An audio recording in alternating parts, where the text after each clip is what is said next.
Welcome to Rates and Barrels. It is Wednesday, March 4th. Derek VanRiper, Sarris, Jed Lowrie here with you, getting you caught up on some news from around baseball. We're going to talk about Hunter Greene. He's getting his elbow checked out. We have 2 steroid suspensions, one for Jurickson Profar, who was suspended a year ago for a positive PED test, and another for a Phillies depth outfielder, Johan Rojas. Got some big picture questions coming out of the Sabre conference this weekend. Eno saw a presentation focusing on max bat speed. We'll talk about what that metric might tell us, how it might lead us in positive directions, and how it could be a little bit misleading in some ways as well. We're also going to attempt to make the best version of spring training that anyone has ever seen, because I am of the opinion that if we were inventing Major League Baseball today and setting everything up, spring training might look a little different than it actually does. So we'll try to unpack that later on in the show as well. Jed, how you feeling on this Wednesday? You sent us a heck of a group text from a recent trip. I just got back from Bandon Dunes, which appears to be a more common theme as of late, which I am okay with. That for anybody who hasn't been yet, that's a little slice of heaven. And only 4 hour drive for me. But yeah, I got a hole in one. I'm wearing my Shorties shirt today, and I think this might be a good debate. Does a hole in one on a par 3 course count? And and the shot was 52 yards, but it was a tough little shot. It was fun because it hit the flag kind of wrapped around, and then the ball dropped and went in. It hit the flag in the air. It hit the flag in the air, wrapped the flag around, and then dropped and went in. So it was even though it was 52 yards, it was high drama, and we had a good time with it. Oh, that is awesome. I think the question is, do you have a hole in one on any other course? And if you don't, then it counts. So the answer to that is no. This is technically my first hole in one. Awesome. I even got a plaque. Bandon Dunes gave me a plaque. Oh, cool. That is cool. In that regard, but I said this to DVR before the show. I said it feels like owning a cheap suit. Like you don't really brag about it, but you've got it. Well, that way it's kind of fun. There was this really cool piece about medalists, feeling like, oh, I've done this thing, and I feel like it's supposed to like really make me feel whole, but they don't feel whole, and like this gives you something that you've achieved, but you're still hungry to get it, on a regular course. Yeah, I mean, for sure. We played later that day as well. The Shorties is a little 19-hole course, a 2-hour walk. It's a really fun little course. But then we played 18 holes later, and then the day was so beautiful, we ended up playing 7 more holes. And I almost got a hole. I know, it was a little bit of a marathon. But it was on the 7-hole course, the 7 holes we played, I was this close to making a hole in one on a real par 3. Hit it like straight into the sunset, and it rolled back, and went over the top of the hole to about 3 feet. So yeah, it was that would have been a heck of a day if it would have been 2 hole in ones. And I played really well on the full 18 course too. Sounds like an awesome day. If they gave you a plaque, I think it definitely counts. And as someone that really only has cheap suits, I know exactly what that feels like. And that seems cooler than having cheap suits. So I think we count it. You can weigh in the Discord though. If you don't think Jed's 52-yard hole in one at Bandon Dunes counts, say as much in the Discord. Let's dig into some news. Spring Eno joining us from Salt River Field Talking Stick today also. So nice framing on that shot. Really well done. We learned this Team morning. USA today. Ah, yes. Team USA today against the Rockies. Yeah. It should be a blowout. Yeah, they rolled on Tuesday against the Giants. So see if we get more of the same in Wednesday's games. Hunter Greene is getting his elbow checked out. It was Charlie Goldsmith who had this report out of Reds camp on Wednesday morning, and they're going to send him for an MRI. He's going to get 2 evaluations of his elbow. Terry Francona talked about it, and we saw Greene make a spring appearance just a few days ago, and I don't think there was anything particularly alarming in terms of stuff that day, but we know Greene is a max effort pitcher, and he mentioned that he was dealing with soreness in the final 6 to 8 starts of last season, and that he actually has bone chips in his elbow. And a lot of that was very new information to me and makes this a little more concerning than the typical let's pump the brakes and see if there's anything going on in your elbow, because they know there's something going on and there was previous soreness here. So, you were just in Reds camp and we talked about the quality of the depth that they have. It seems like that depth might be tested at least to begin the season, hopefully not longer, depending on the results of these examinations that Greene's going to have. Yeah, a couple things come to mind. I mean, just first, just awful news for the Reds, who seem to be putting together a pretty good team this year. I was just in that clubhouse talking to all the pitchers about how great their stuff was and how exciting this rotation was. And they were all really excited, except I noticed that Hunter Greene did not make himself available, stayed at the table, as it were. And there were, I don't blame him. I mean, he doesn't want to talk about a hurting elbow. I don't either. So, it's just terrible news, and I hope he's okay. The other thing that comes to mind is just our previous conversation about how to deal with this if you're in the middle of a draft or you're in the middle of making a decision about him. And, one of the things that sucks is that, it could be tempting right now to say, okay, I'm now projecting him for 0 innings pitched this year. Like, I'm going to take the most pessimistic stance and say, this isn't going to work out, and he's going to be hurt. But I don't know if that's right. When I started, I had him with 150 innings. Maybe that's too much, given he had 107 last year. But we didn't have any of these reports that he was hurt. In other case, I'm wondering, like, trying to think probabilistically what the best number is to put down next to his innings pitch projection right now. I think, maybe something like a 70 or 80 makes sense, because it reflects the idea that, like, some leagues with injury lists, keeper leagues have to consider, and people that have him already have to consider whether or not they cut him right now. And 70 or 80 innings at least gives you the idea, like, there's some possibility that this is something, maybe it's something like a Waldrip or Schwellenbach, where he comes back for the second half and it's just a bone spurs thing. Maybe it's just a little rest and rehab and he only misses the first month. You have to weigh out the probabilities of each of these things happening and try to come up with a number that reflects the entire reality. I don't think 0 is the right number right now. No, and just to clarify, we're midday Wednesday as we record this, so by the time people hear it, more information could come to light, but I think that's the right breakdown. Jed, does that seem like the proper way to think, even though our brains don't always react that way to injury news like this? Yeah, I think there's too many unknowns, and hit on it. I think best case scenario, the bone spurs is a quicker recovery, that there's no ligament damage. Or significant ligament damage. Because this is a kid that is just an electric arm, and you start breaking it down too with what his mix is. And the fastball versus the breaking ball, those are two, like, high arm speed, high hand speed release. Like, anything start talking elbow is a little scary, especially when the off speed. I mean, he features a splitter that it doesn't appear to be overly effective. So you just hope there's no ligament damage for somebody like this, for one of the more exciting young arms in the game. Yeah, Hunter Greene, when he made his spring debut, that was Saturday against the Brewers, was averaging 99.6 on his fastball. So absolutely in line with last year. And as I mentioned earlier, the results weren't quite there. Gave up 4 runs on 5 hits, just completed 1 inning in that outing. So he was getting hit despite having the velo. But if you were just looking at the radar gun and thinking you'd get a clue something was wrong, it was not there. And even down the stretch last year, Hunter Greene was pitching very well. So there was really no indication, just by watching him or looking at the numbers at least, that there was a problem like this lurking all along. And I know it's a deeper Reds rotation than people realize, and I think we talked about Rhett Lauder on the show yesterday. I think he's probably a bigger part of the early season plan if Greene is in fact going to open the year on the IL.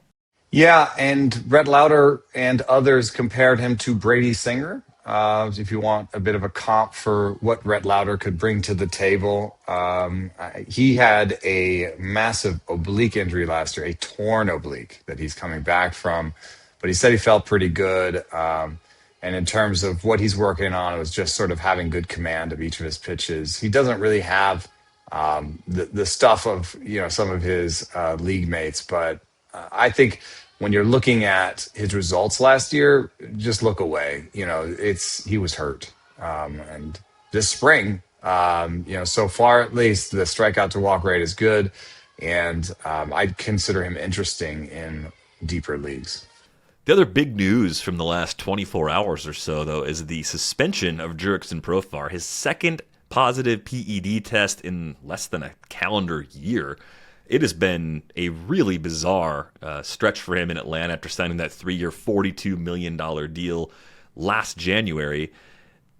The Players Association is going to appeal. Jed, I'm not sure. Once we know of a suspension like this, I can't recall many times or any times off the top of my head where an appeal was successful and a suspension was pulled back. But in this case, I mean, I think it's weird. I just think it's bizarre because it's a suspension without pay, of course, and Profar's at that point in his career with all that guaranteed money in front of him, especially after one positive test. I hope it was somehow another accident or something, but I have a hard time believing that, right? Like, fool me once, shame on me. Fool me twice, same song and dance, right?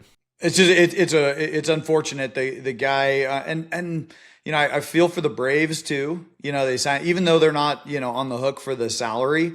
You got to think about where you are in the season and roster construction and how many at bats they were counting on having Profar for. And he's still an effective player when he's out there. I mean, great plate discipline guy that adds a little pop.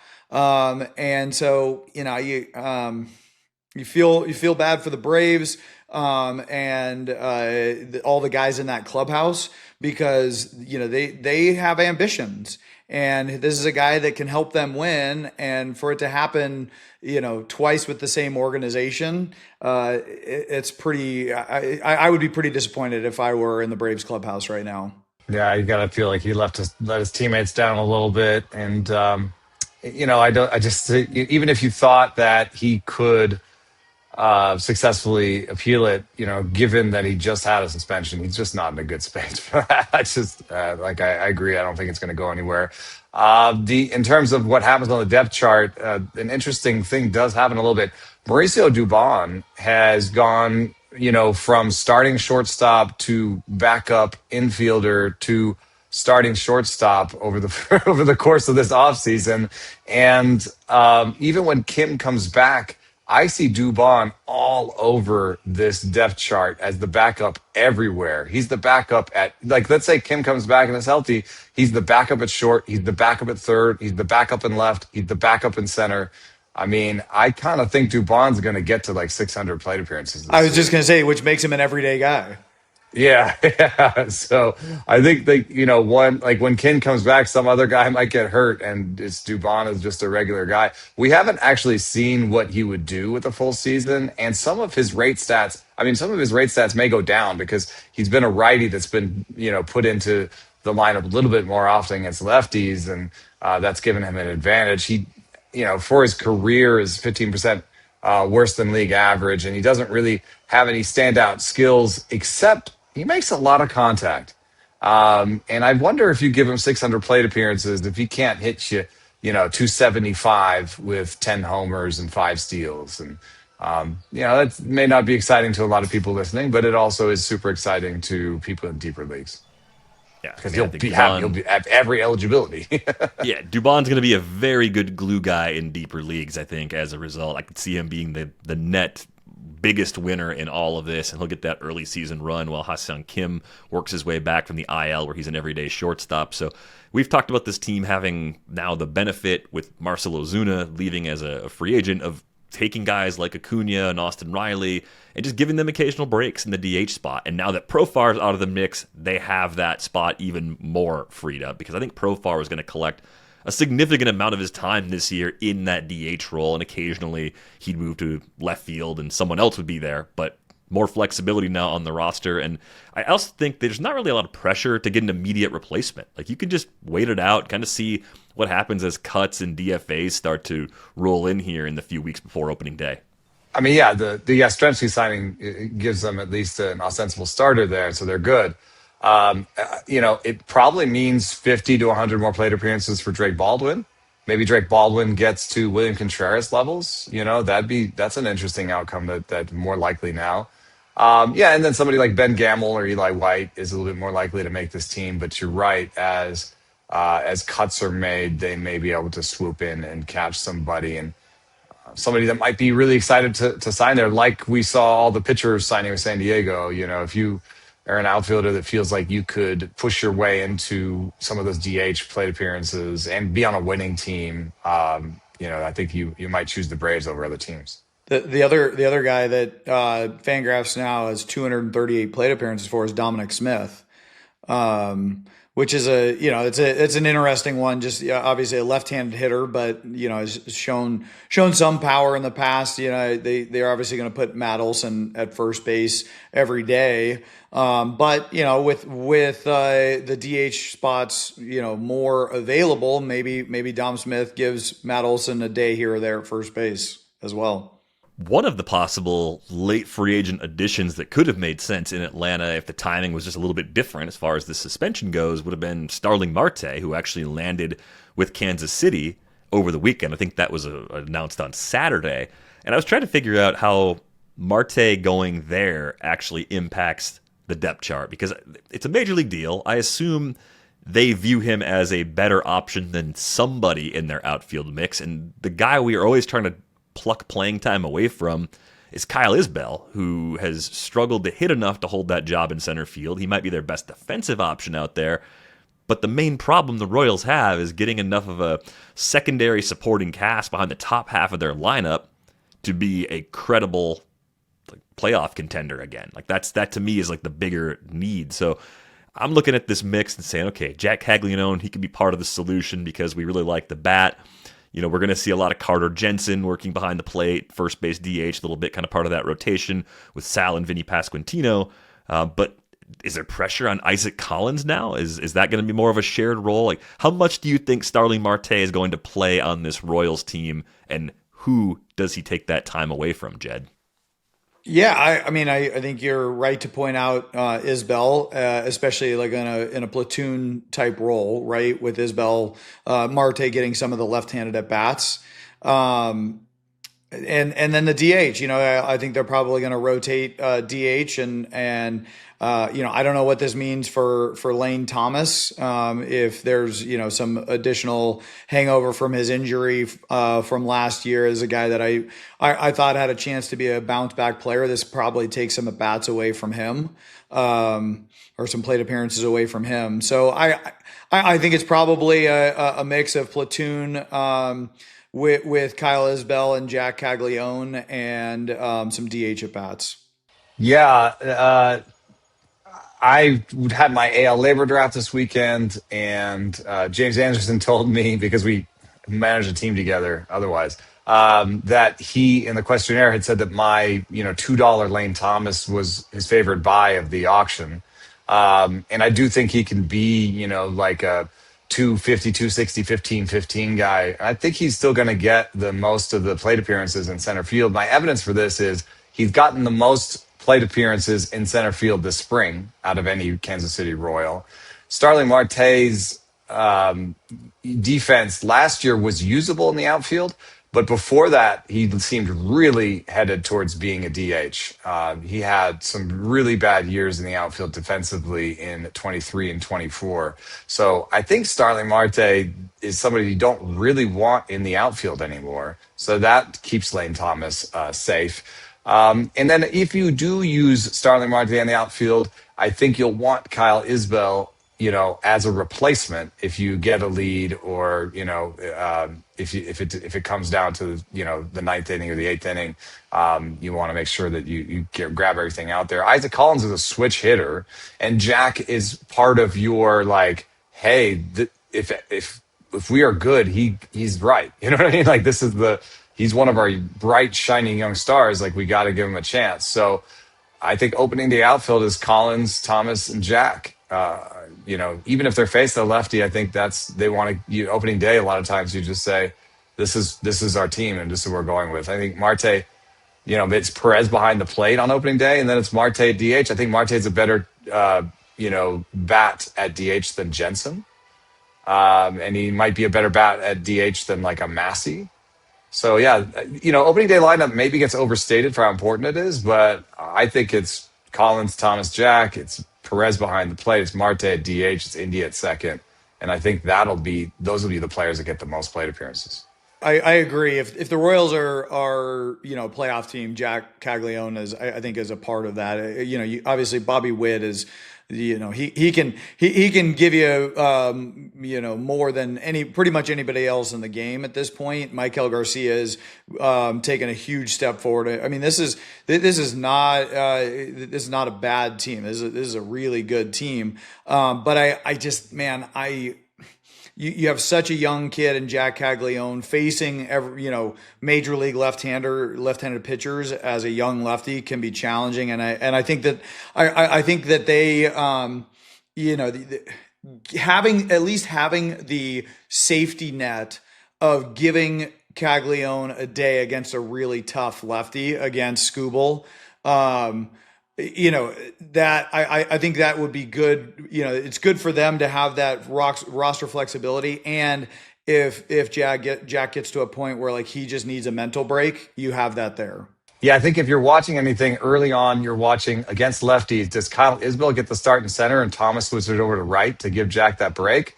Or do they go Thomas in center and Marte in right against lefties? That's probably one of the biggest toggles.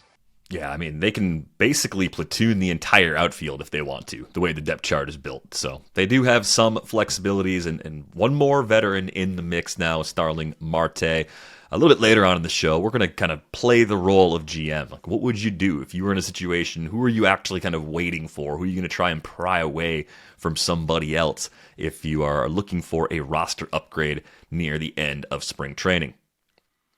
As we mentioned earlier, the Sabre Conference happened in Arizona over the weekend. I know you get to catch a couple of the presentations. We were busy doing all sorts of things while we were in Arizona. People will learn a bit more about that in the weeks ahead.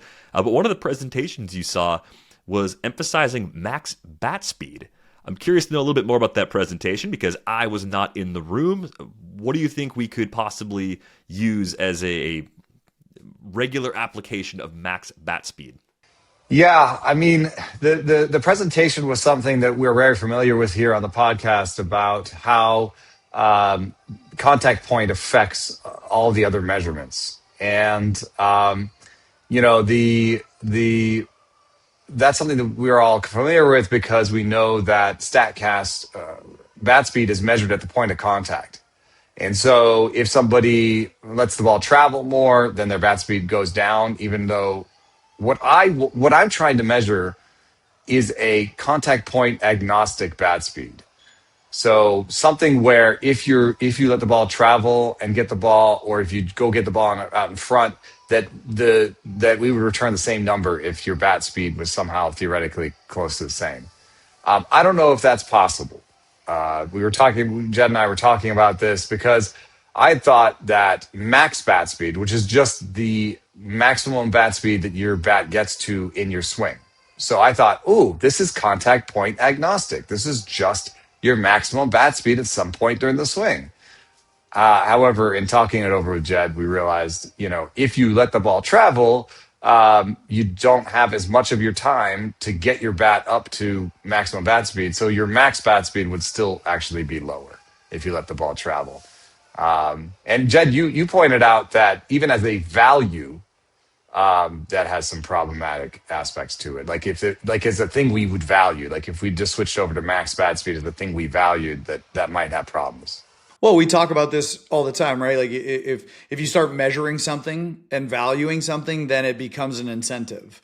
And if max bat speed is contact point agnostic, then there almost becomes an incentive to just swing as hard as you can and not have any intent to hit the ball. if that's something that is actually valued, and it's the antithesis of what we're trying to do as hitters. And so I see the value of it in, I guess in a vacuum, but I worry about what it does to the actual incentive of, we have enough, we have enough that measures that kind of takes away the incentive of, putting the ball in play consistently on a hard basis. Like we're already at the point where we value launch angle and barrels and these things that I think are, helpful in a way of evaluating players. I just don't see the value in max bat speed when the max, you're going to really have your max bat speed when you swing and miss. Yeah. Speaking of values and like thinking about what I want, which is this like sort of contact point agnostic bat speed. Let me just throw something out to you that we didn't prepare for, but what if there was a stat that was something like time from beginning of swing to plane, like time to plane? Um, it, you know, uh, I don't know that we can figure that out with public stats right now, but private stats probably I can figure that out. That seems like a pretty good thing to value. That seems to be doing what I'm talking about, which is like how fast does the bat get into the hitting space? Are you talking about from like when your hands are kind of when your hands move in forward motion, how quickly do they get like to the like hitting zone, or on like when you say to plane, what do you mean by that? Yeah, something like that. Yeah, it's get the bat into, I don't know, into the strike zone, into the hitting zone, like into the space where you could hit the ball. Yeah.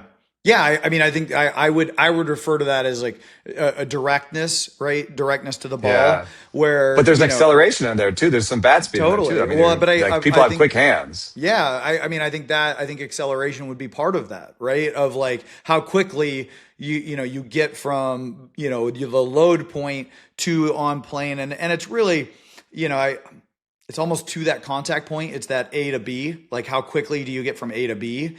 And maybe there's some ratio of that directness A to B to bat speed, right? There's something there that you could measure, and maybe that is with a max bat speed, and trying to find that contact point agnostic bat speed with directness.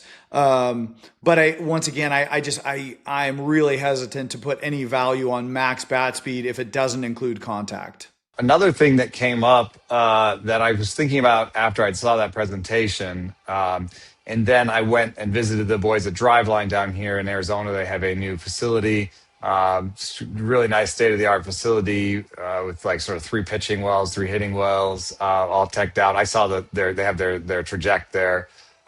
So saw them take some at bats against Stroman's slider, and it was fun. But I've been thinking about this a problem that we talked about on the pod here about players that have a contact point that's out in front, but still hit the ball opposite field. So we've seen this with James Wood.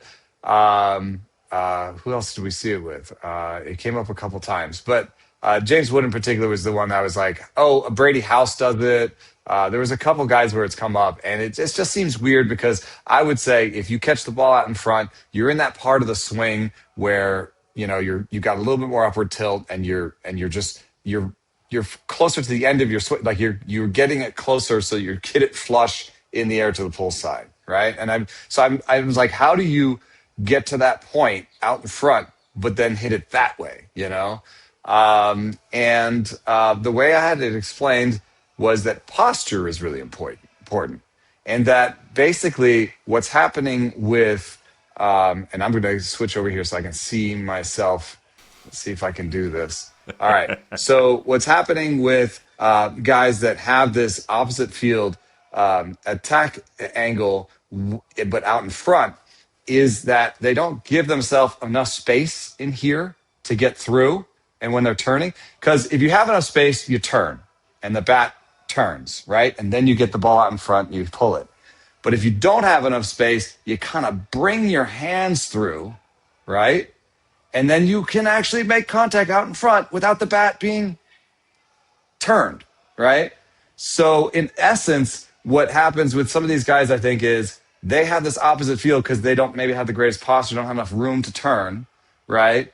And they're just used to hitting it that way because that's the sort of their path.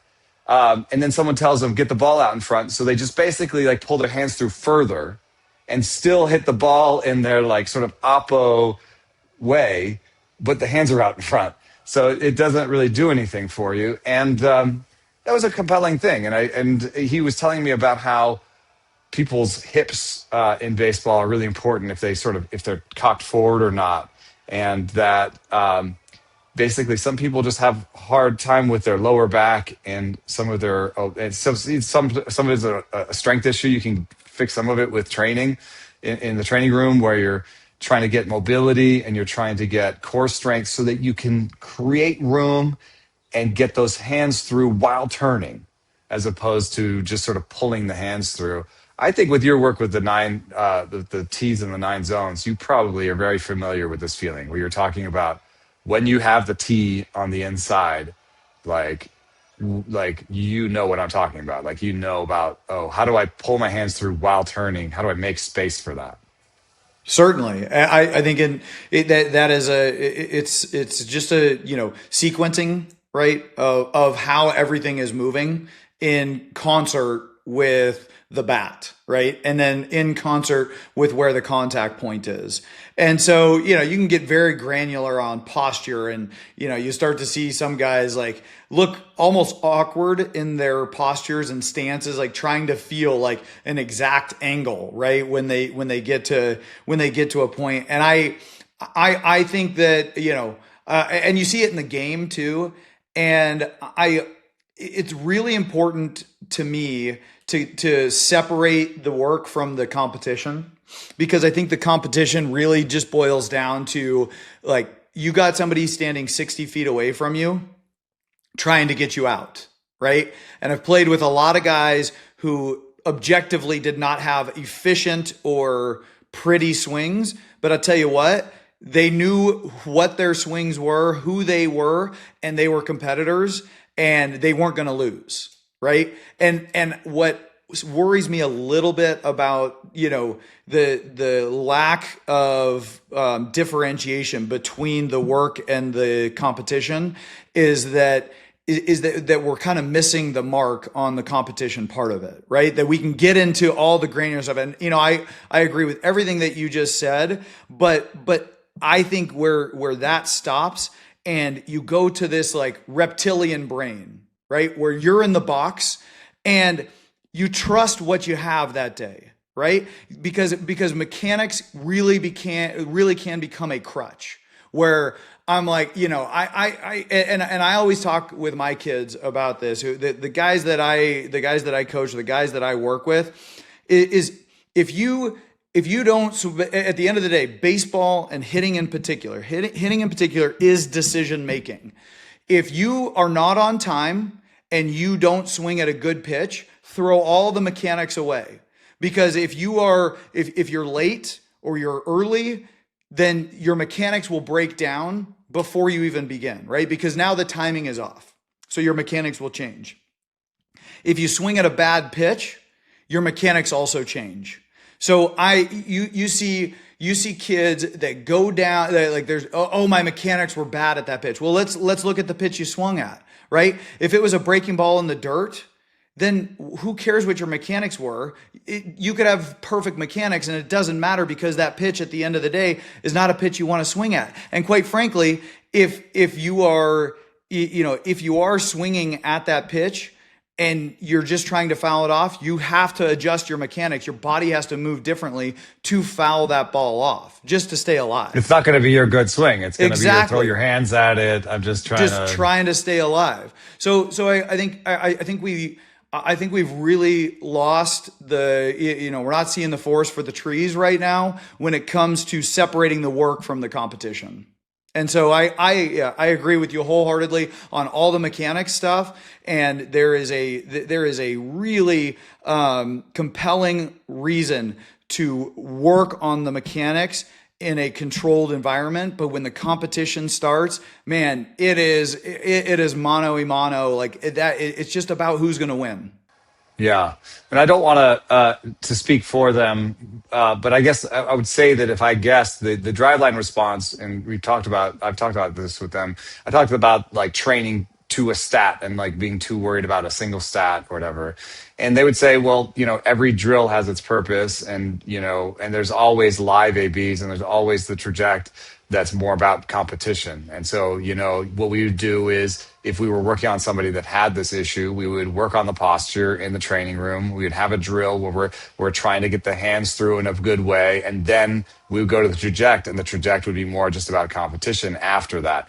But I guess what is interesting about trajects and live ABs is where we are taking the game to the off season more. We're having guys. We want them to throw their secondaries that we're pitch designing. We want them to throw them at max effort to some degree, so we can see if it's the right pitch, right? Like we're trying to get them to compete a little bit more in the off season because we want to make that part of the training process. Well, that could lead to what you're talking about a little bit, which is, what if I go to driveline, my day is drill 1, drill 2, drill 3. These are all mechanics drills, right? Drill 1, do this because of this mechanic. Do this because of this mechanic. Do this, go to the training room, this mechanic, right? Then when I go and they're like, now go and face the traject, and this is about competition. Don't worry about all of this stuff. Well, I just spent the other 6 hours of my day thinking about mechanics. Like, I know I'm supposed to compete against this fake human that's throwing me stuff in the traject, but I'm probably going to be thinking about all these mechanics that I've been thinking about. So I could see there being some sort of bleed, basically competitive bleed where you're like, you're being more competitive in the off season because that's better for training environments, but you're also then that's bleeding. Your training is bleeding into your competitiveness. So you start thinking about both things all the time. So that's one thing. The other thing that I think is interesting is that when we're looking for these stats from an analytical standpoint, I had not been looking at attack angle too much because I thought that was so contact point dependent. And that's part of what this piece said. But yet, if you find a guy they're looking at that gets the ball out in front and isn't pulling the ball or isn't pulling the ball in the air, it seems like there's a good hint here that you can then look at attack angle and say, oh, weird. He's out in front. And he's hitting the ball the opposite way. That might be this problem that I heard these guys talk about. And so maybe that's not the ideal outcome for this hitter, is just to get the ball further out in front. Yeah, and I think intent, like this all goes back to intent too. Good major league hitters that can manipulate the barrel can take an inside pitch and hit it the other way, right? Like when you're, especially in a ball that it's a little bit harder. Well, I shouldn't say a little. It's a hell of a lot harder when you're talking about high velocity move, like cutters in the ball where the plane is kind of moving in, and like being able to manipulate the barrel to get inside of that pitch and hit it the other way. Not as much, but a pitch, a two-seamer that is like a front door two-seamer that is kind of running back, towards the middle of the plate, that is kind of already on that plane that's moving that way. You can manipulate your hands to get inside of that ball if I wanted to, where intent matters. So I guess to bring this full circle with where we started is, you were talking about the ability to hit pitches out front. And the other thing I was going to ask you, like when you say out front in this, do you mean out front of the plate, like relative to stance, relative to center of mass? No, I should clarify. I'm always talking about relative center of mass, because the plate is irrelevant. I mean, some people are higher up, some people are not. I mean, I'm talking about relative center of mass. Yep. Good. Okay. I just wanted to clarify that. So yeah, I mean, even to relative to center of mass, I think intent matters, because that can also change with, how long you hold the barrel back, right? Because I think you're talking about barrel release on some of your stuff. Like if your intent is to pull the ball in the air, you're going to release the barrel very quickly. If your intent is to drive the ball through the middle the other way, you're going to kind of hold the barrel back a little bit more to work through that baseball a little bit longer. Yeah, that's the word I was looking for. I was trying to talk to the driveline guys. I didn't come up with barrel release. That's what I was talking about. Yeah, I was like, would you train this guy who's got his hands out in front and is going oppo with balls contact out in front? Would you just train him to release the barrel earlier? And they were like, maybe, but they were talking more about posture. like I think the actual location of the pitch matters too. Right. So I think where the pitch, like relative to inside or outside part of the plate, not depth. So where that ball actually is matters as well. Cause like, when I'm training, when I do those 9 contact points, the outside pitch, I'm still not making contact deep in the zone. I'm practicing the highest leverage point, and that's still out. Like, it might be right in line with my front foot, to maybe slightly behind, but that's still a leveraged position. It's not a beat position. I'm not practicing getting beat. I'm practicing maximum leverage point at each one of these contact points, in, out, and down the middle. I mean, yeah, it's got to be with the intent of doing as much damage as you could possibly do with each of those spots. And like getting beat, at that point you're reacting and surviving, and it's just like fighting it off more than trying to actually do damage. I was thinking about 2 things here. Releasing the barrel and hand position is what's like in my head. When you say release the barrel, it's like, what are your hands doing? And I've talked before about my useless baseball, softball swing, which comes from tennis. So like I have my hands where I'm basically pointing the knob of the bat, out at the ball that's coming in. You'd probably say I'm releasing the barrel late because I come through and I drive balls to right center field as a right-handed hitter. But I do it with a reasonable amount of power. I'd have more power if I got out in front and yanked stuff, because that's what everybody likes to do. But it's just the way my hands work. And I wonder if there's something with a larger hitter. James Wood, being earlier brought up as part of the conversation, has long levers. He's 6'6". I'm only 6'1.5", 6'2". If they measure me for StatCast, I'm probably like 6'1". If you say, how tall are you? I say 6'2". Anyway, I don't have James Wood's lever problem, but I wonder if part of his approach to hitting is just fitting his own body. And kind of tying in what you're saying, Jed, just in terms of results, like he hits the ball with authority to all fields. I don't know if I would look at James Wood if you said, what would you change about this guy? I'm not sure there's a lot of big stuff I'd want to change. I think most of what he's doing is good. Yeah, it probably comes down to those decisions on what pitches to take hacks at and which ones to just let go. Certainly. I think we talked about James Wood on the breakdown of the Nationals. I can't remember if that was last week or the week before, but that was exactly, that was exactly the point on him. Was it really just, it was a little bit, if I remember correctly, it was just a little bit more aggressiveness. He's a little passive. Yeah, he's a little passive in the zone. And to, equate back to tennis or ping pong, like some of these racket sports too, like, you can hit a forehand in tennis, and if you're good enough manipulating the racket, you can take the same kind of approach to the ball, the same directness to the ball, and hit it down the right line or the left line, depending on how you release the racket. And so, and that's the deceptive part of it. Right. And so intent, that's where intent matters, greatly, is like, all right, like I can make this, like for my opponent, I can make this look like I'm going to hit it left and then manipulate the racket and actually hit it down the right line.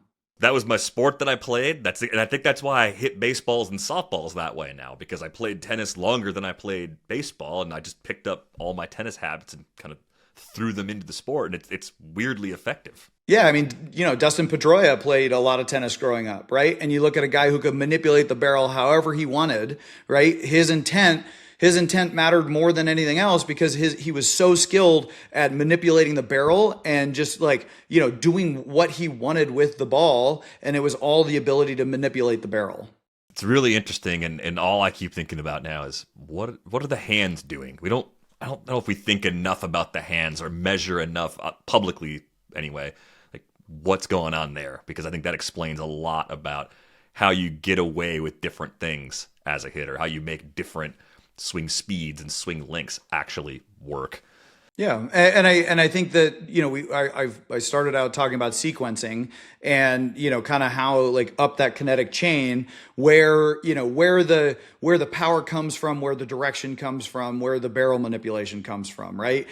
I'm a big believer that if you're generating the power with your hands, you're basically removing yourself from having any sort of barrel control. You're just kind of whipping the bat through the zone with smaller muscles. If you're generating the power through torque, through the ground, your legs and your core, right? Creating that kind of spring effect where you're kind of on plane with the top half, but you're generating the torque with the lower half. Then the hands are actually just delivering the power that you've built from the ground up, and it allows you the freedom to manipulate the barrel because your hands are not the ones that are generating the power. My understanding from reading the Driveline book on hitting, their kinetic chain of hitting was, it's like, it's ground up, that the front foot actually has a similar role that the pitcher's front foot does. It sort of arrests some of your movement, and like it stops some of your movement and turns it from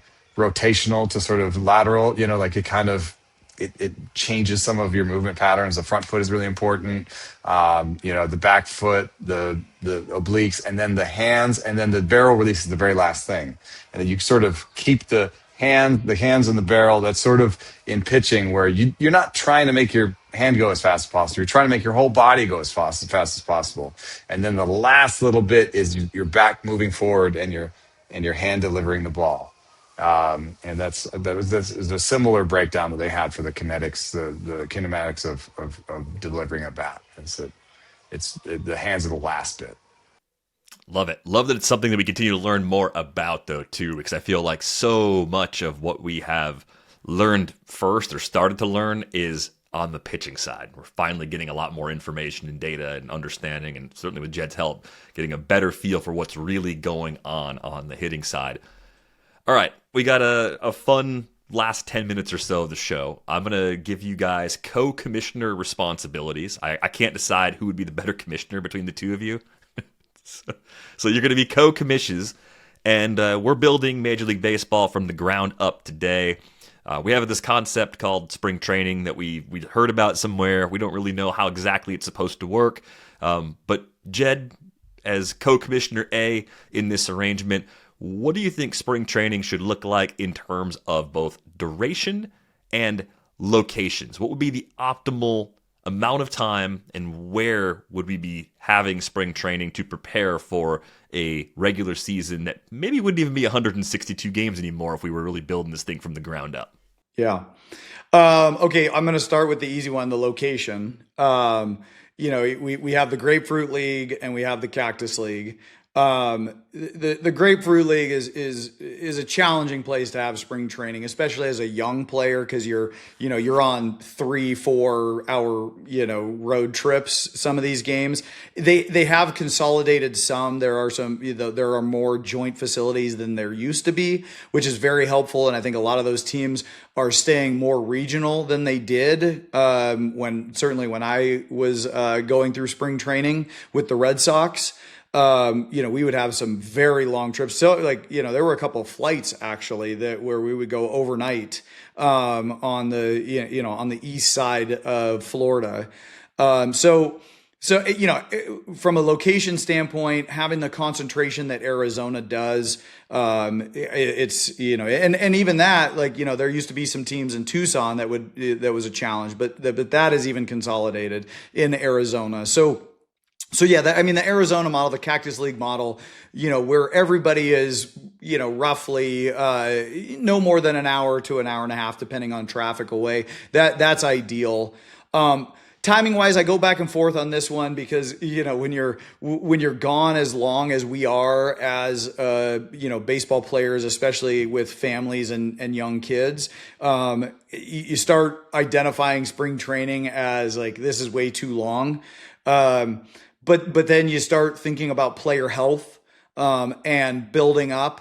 And, I do think that players come in, more ready to go than they have in, previous generations. I think spring training was kind of used as a way to get into shape.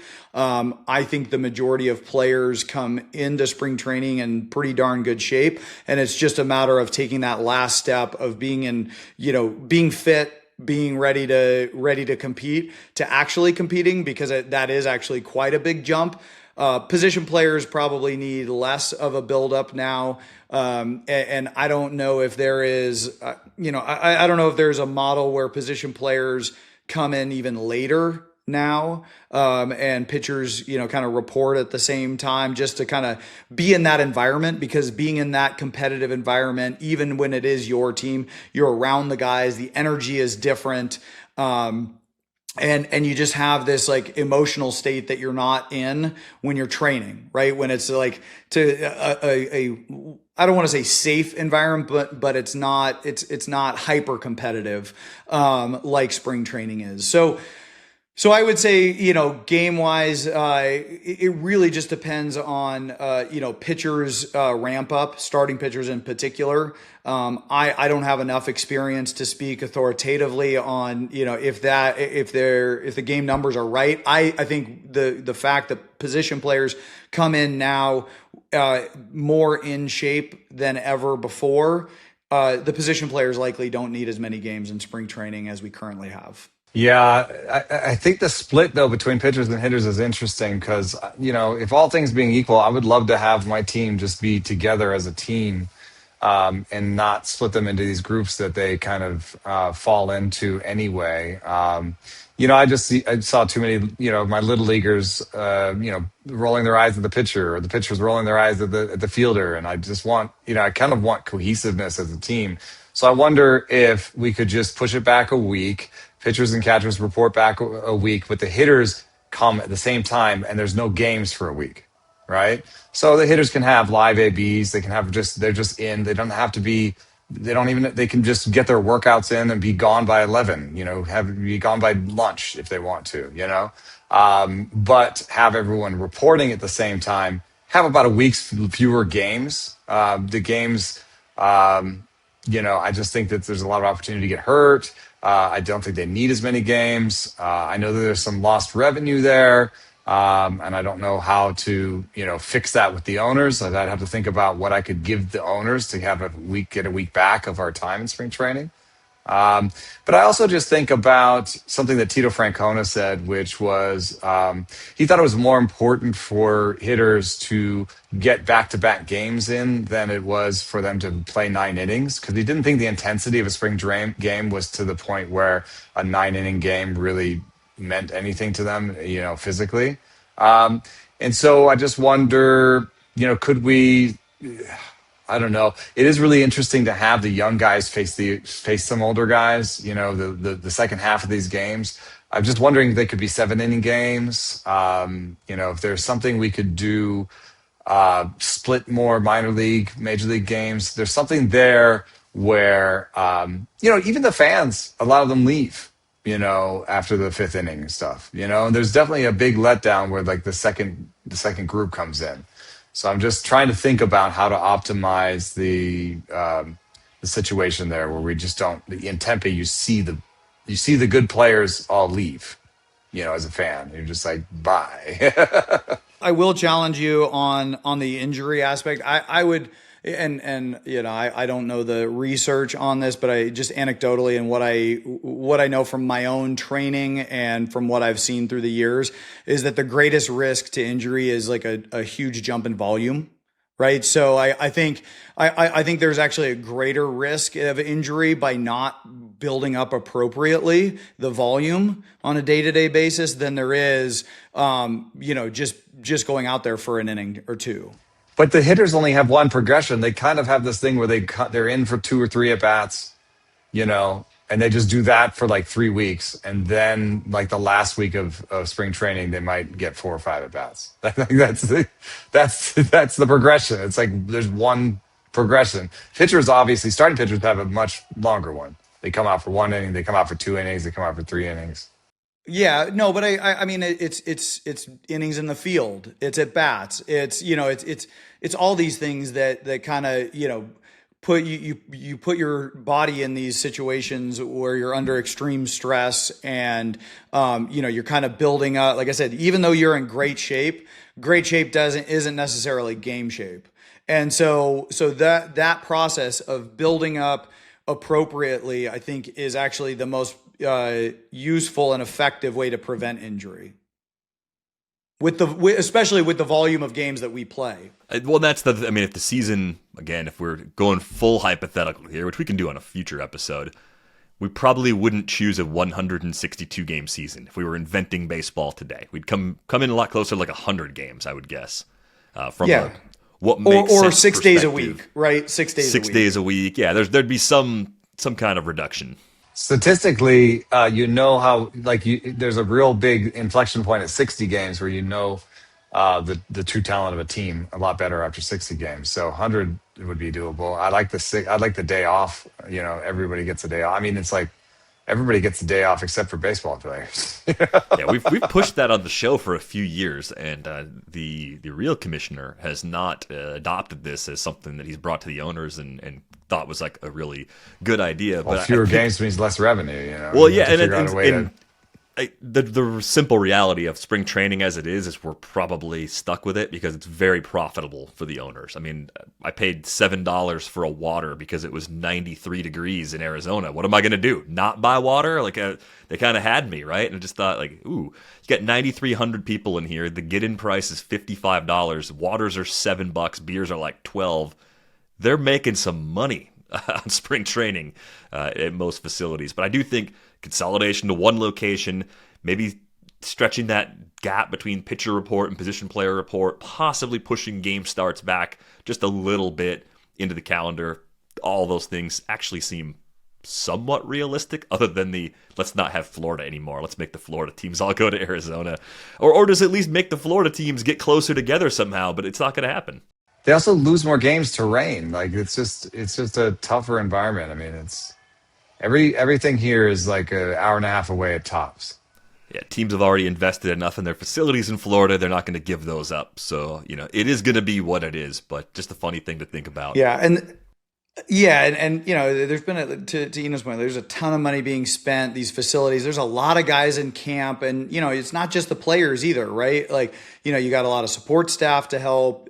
You got a lot of coaching staff. Like it's a big operation, and a lot of money has been invested into the product that you see on the field. So I get it. Like, when you have the best product, like, we're talking about the revenue aspect of it.